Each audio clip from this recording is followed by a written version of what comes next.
Welcome to our channel. Today we how to register with Shutter Encoder for fast transcoding presets. Easy tutorial step by step clearly. To begin, open your web browser and go to the Shutter Encoder official website. Locate the download section of the website. Choose the appropriate version for your operating system. Click on the download link to start the download process. Once the download is complete, locate the file in your downloads folder. Double-click the downloaded file to begin the installation. Follow the on-screen instructions to complete the installation process. After installation, open Shutter Encoder from your Applications or Programs menu. When the program launches, familiarize yourself with the main interface. To register, look for the registration option, typically found in the menu bar. Click on the registration option to proceed. You will see a prompt to enter your registration information.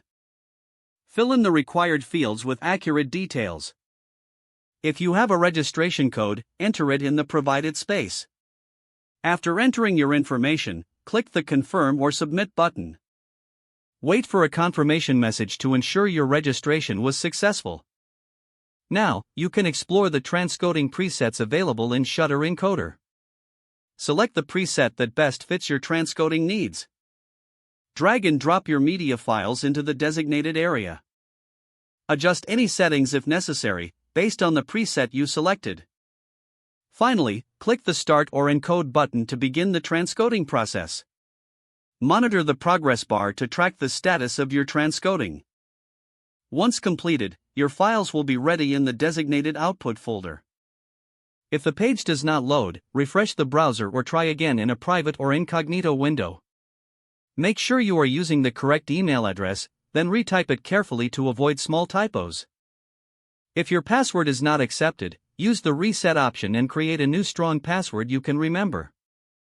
Check your spam folder for verification or security emails, then complete any requested confirmation steps. Enable two-factor authentication if available to improve account security and reduce unauthorized access risk. Don't forget to like this video and subscribe to our channel for more step-by-step tech guides.